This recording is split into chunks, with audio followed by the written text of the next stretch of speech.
acontecimentos psicológicos.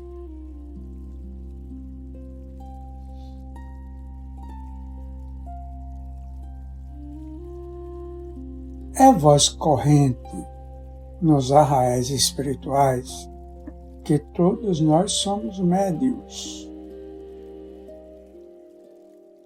A resposta comumente é evasiva, porquanto existem variações na conceituação.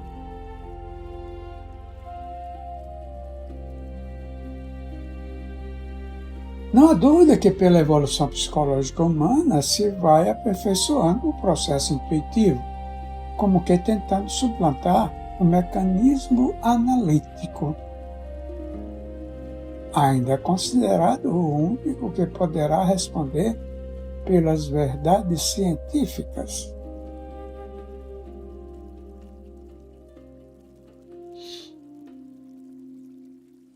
Bem claro que os valores das análises são incontestáveis, mas com isso não podemos subestimar o processo intuitivo, que seria uma visão de totalidade do aperfeiçoamento das experiências fornecidas pela análise.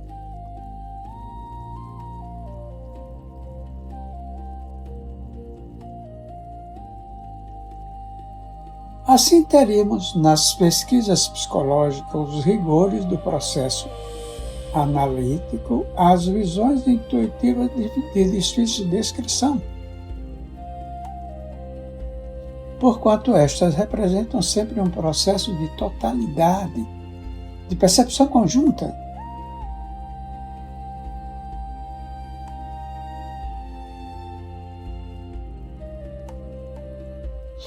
Diante de tais fatos, os processos intelectivos apresentam-se com variações.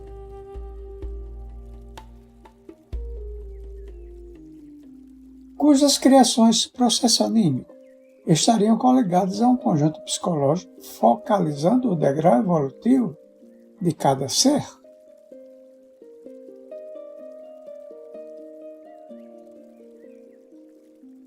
Ao lado disso, esse conjunto psicológico, por sua vez, pode perceber do meio em que se encontra vibrações sintônicas, um sexto sentido, que muitas vezes não sabemos identificar o que realmente é.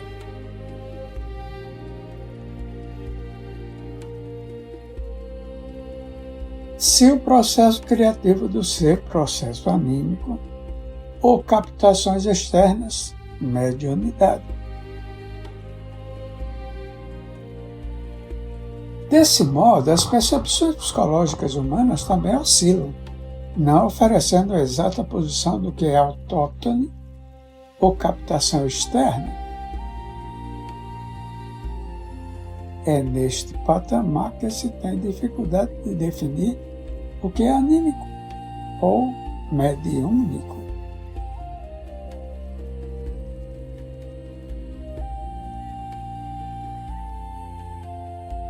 As associações perceptivas, sendo costumeiras entre encarnados, como diferenciá-las em certas contingentes quando se trata dos desencarnados?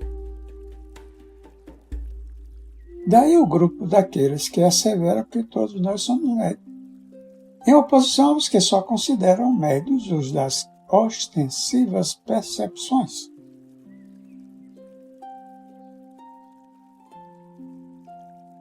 Essa divergência resulta em face dos processos chamados de incorporações, por se mostrarem nos estados mentais de inconsciência, semiconsciência ou mesmo consciência.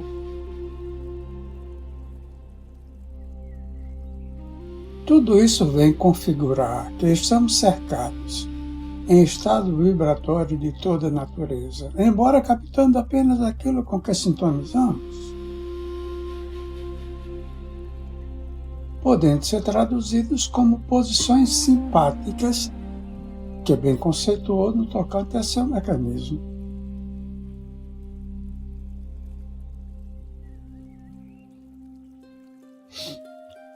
Tais quadros obsessivos se mostram em variados graus das simples atuações externas, facilmente removíveis, aos quadros mais acentuados de difícil apagamento.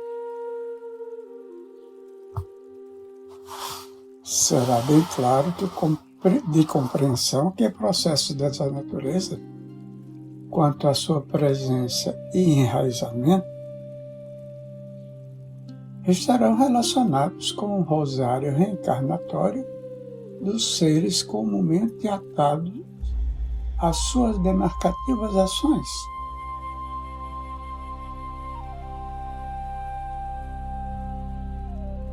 As reações daí decorrentes, mesmo diante das dores de toda a natureza, físicas ou psicológicas, representam necessários pontos de equilíbrio do processo evolutivo. Como se passariam tais mecanismos?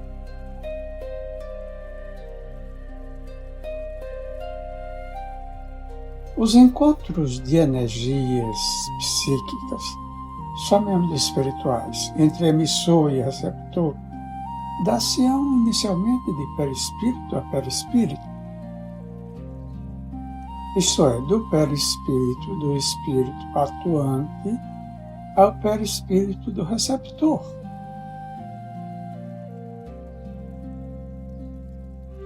Traduzindo um processo de benéfica aceitação nos casos mediúnicos construtivos e de impositivo mal-estar nos casos destrutivos.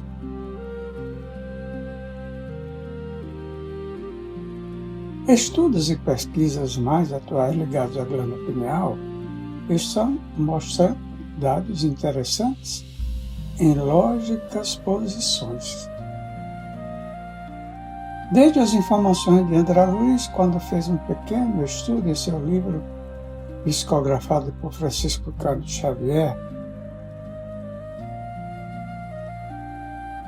Missionários da Luz, quarta edição, FEB, 1949, no capítulo 2, sobre a epífise, glândula pineal.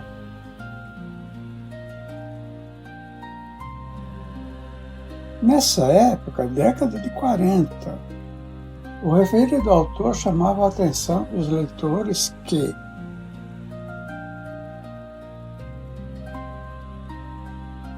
além daquilo que a ciência divulgava sobre a glândula pineal como o exclusivo papel do controle sexual no período infantil, com respectivo apagamento pela explosão hormonal da adolescência,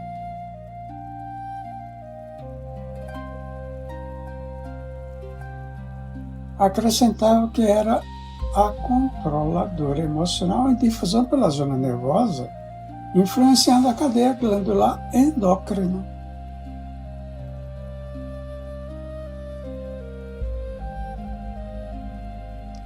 Ainda mais, esta influência atingiria até os cromossomos das células sexuais no seu jogo fisiológico da concepção.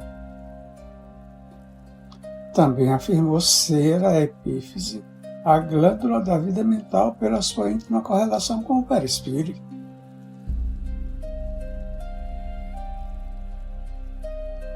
O que propiciaria reflexos nos mecanismos da reencarnação. Essas são as palavras de André Luiz sobre a glândula pineal.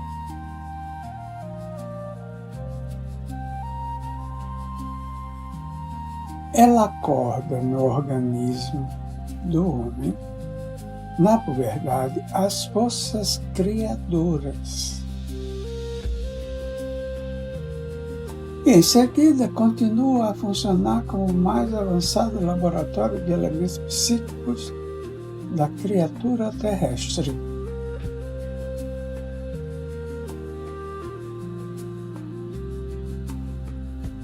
Baseado nessas informações, a fim de facilitar nossa compreensão, criamos a gravura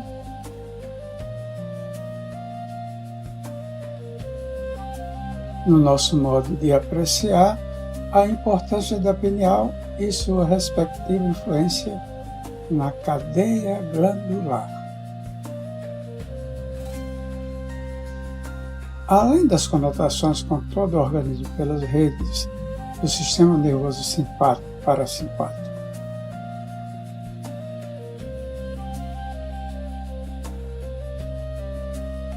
assim a referida glândula passaria a ser um órgão transdutor.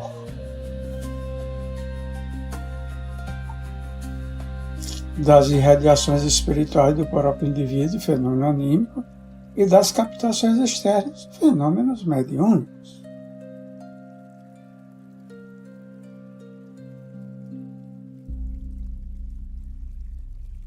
Estudos na área científica de nossos dias estão dando expressiva importância à glândula pineal, merecendo citação os estudos do Dr. Sérgio Oliveira. A mostrar os valores da pineal nos processos psicológicos de toda a ordem e sua influência direta no mecanismo mediúnico. Desse modo, traçou a seguinte lógica proposta. Quando uma entidade espiritual se aproxima e entra em sintonia com o médium,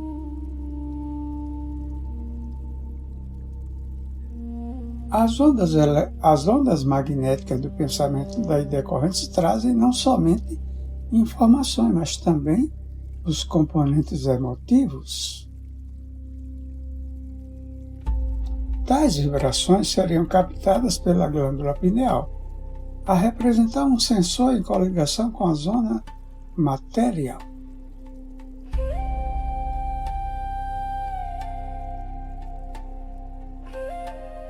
No feliz dizer do citado autor, a pineal é uma glândula que vive o dualismo espírito-matéria.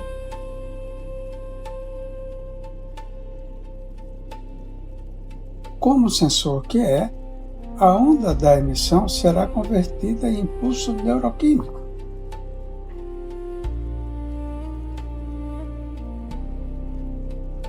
As células dessa glândula, os pinealócitos, possuem em seu interior cristais de apatita, sendo esses cristais diamagnéticos, não absorvem vibração magnética. Ao repelirem a onda emissora, formam uma autêntica caixa de ressonância, cujo acúmulo transforma a onda, refração do cristal, em impulso neuroquímico a ser distribuído pelas específicas zonas cerebrais, onde as mensagens serão devidamente transferidas pelos sentidos.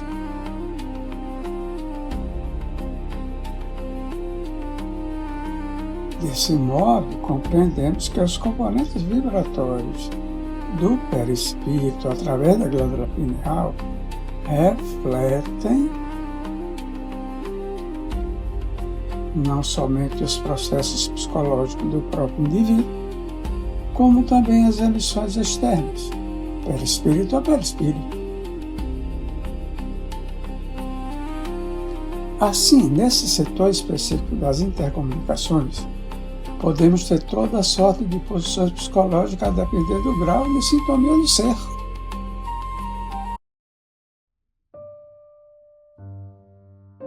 O que carregamos do passado pela morfogênese será fixado na organização física do presente, divergindo das emissões externas dependentes de sintonia. Em face dos fatores de conduta que adotamos e vivemos.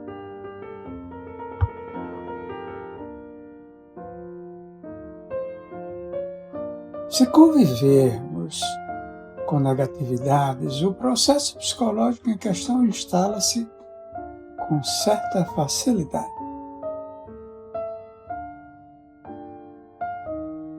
Se direcionarmos para o bem, poderemos, inclusive, neutralizar certos defeitos pretéritos, se os tivermos.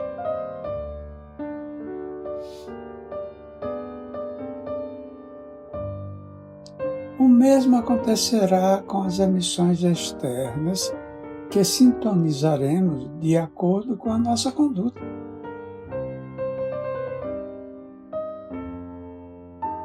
Que também se encontra atada nas vivências pregressas. Daí termos, diante de tais mecanismos, dificuldades de avaliar as distonias mentais e suas influências espirituais. Como estamos convivendo com a multiplicidade de vibrações da espécie hominal, estaremos sempre com aqueles que nos são afins.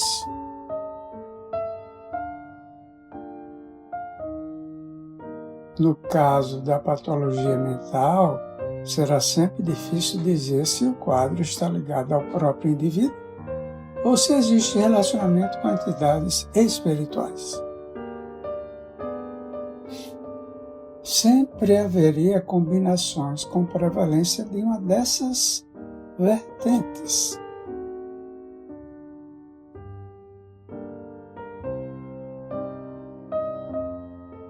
A patologia mental é terreno impulsionador das obsessões quando não se inicia por elas mesmas. O quadro das distonias mentais, por si só, representa processo kármico negativo, quer se trate de reações de fácil remoção, tal qual acontece com as neuroses, quer se trate das psicoses em que as reversões são mais difíceis.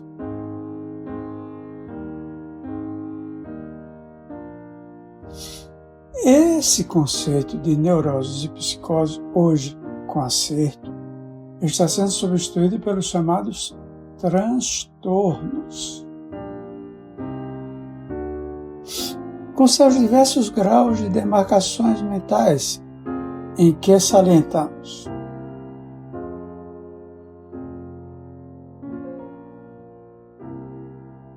os transtornos psicossomáticos com imensa riqueza sintomática.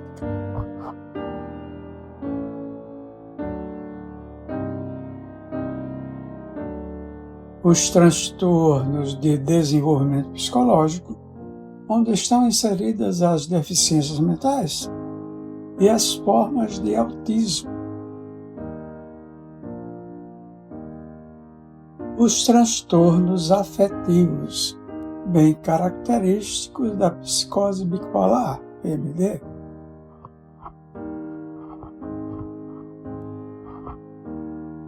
Os transtornos de humor, em que se situam os diversos quadros da esquizofrenia.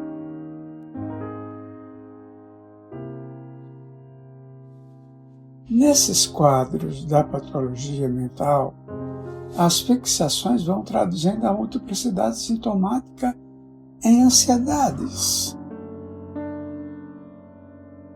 depressões, fobias, compulsões e mesmo as disritmias e consequentes processos convulsivos.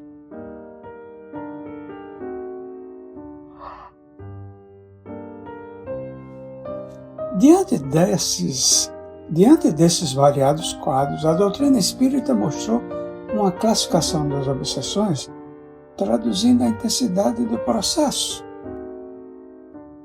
As obsessões simples, as fascinações e as subjugações.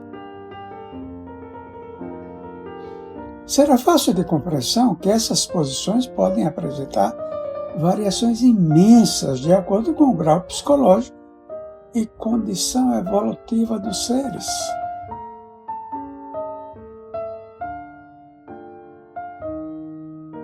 finalidade de apresentarmos um quadro representativo das obsessões, aqui bem cabe o que a Lures escrevemos. De modo generalizado, podemos perceber que as obsessões espirituais se vão instalando pela perda de vitalidade orgânica, cuja acentuação caminhará para o processo depressivo, quase sempre anexado ao medo,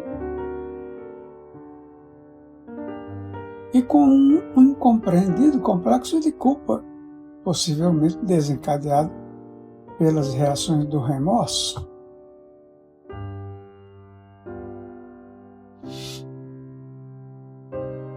No avanço dos sintomas, aparece a ansiedade acompanhada de fobias e compulsões, em que muitas vezes, apesar de o paciente reconhecer o acontecimento mental distônico, mesmo assim participa do ato de modo impositivo.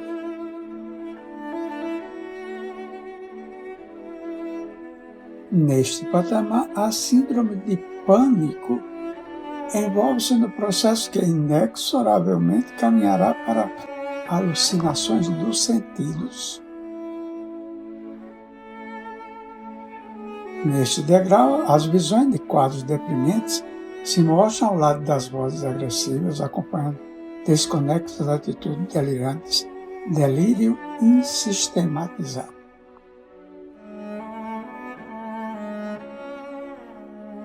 Daí em diante, o inevitável mergulho na patologia mental, cujos reflexos causam severas alterações na estrutura bioquímica cerebral, neurotransmissores.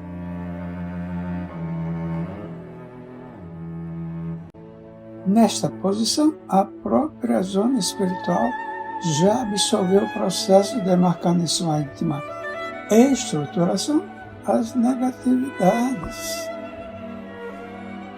aí inseridas num cortejo de forte sintomatologia como sombras espirituais, que podem ser transladadas para outra etapa reencarnatória, se não houver as providências do tratamento desobsessivo, hoje bem compreendido e orientado pela doutrina espírita. Não podemos deixar de anotar que os processos obsessivos causados pelas sintonias espirituais externas também podem ser instalados a expensas do próprio ser.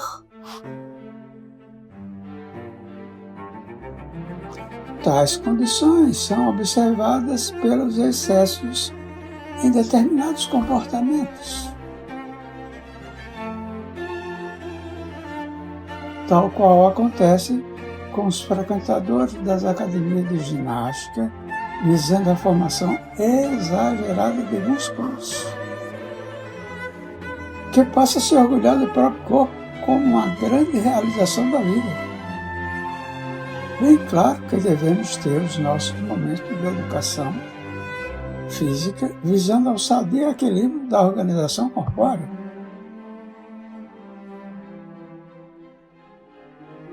O excesso de horas diárias na exagerada musculação masculina e complexos procedimentos objetivando modelagem corpórea feminina, em detrimento de outras necessárias atividades, atropela o conteúdo psicológico do ser.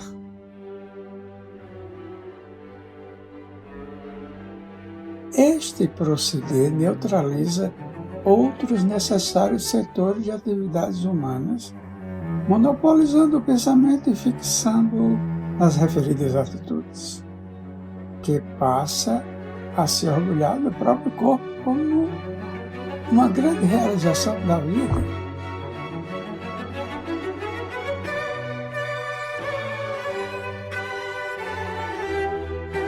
Consideremos também os excessos de vaidade em outros setores da vida de certas personalidades,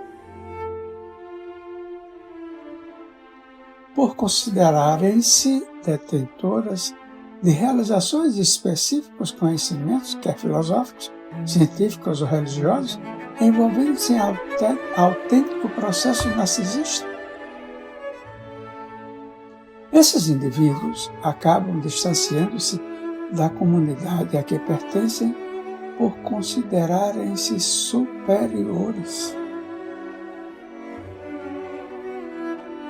Este incessante procedimento acarreta uma persistente fixação psicológica pela acentuada monoideia.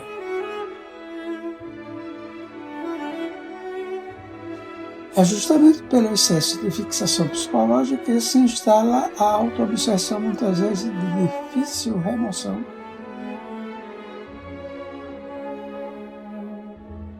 Porquanto o envolvido não acata conselhos e orientação por se julgar superior.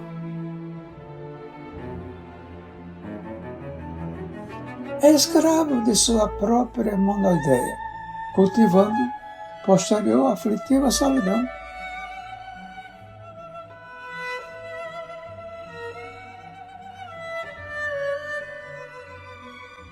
Todo o cortejo de sintomas e suas consequências apresentados de modo sintético podem ser tratados com auxílio de uma bioquímica equilibrada e ajustada, atingindo os mecanismos dos neurotransmissores cerebrais, cujas pesquisas têm alcançado posições científicas dignas de nota.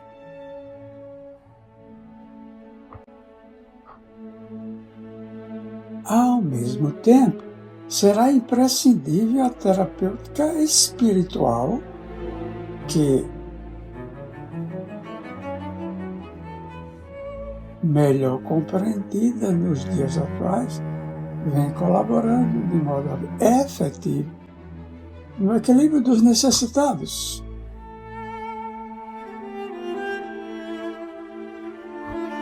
Ao lado de tudo isso, será imprescindível a orientação no exercício do trabalho, praxiterapia, de acordo com as possibilidades de cada caso.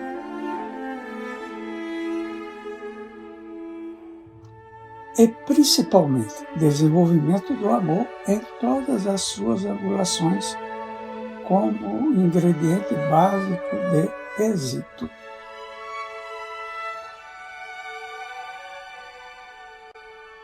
Jorge André dos Santos.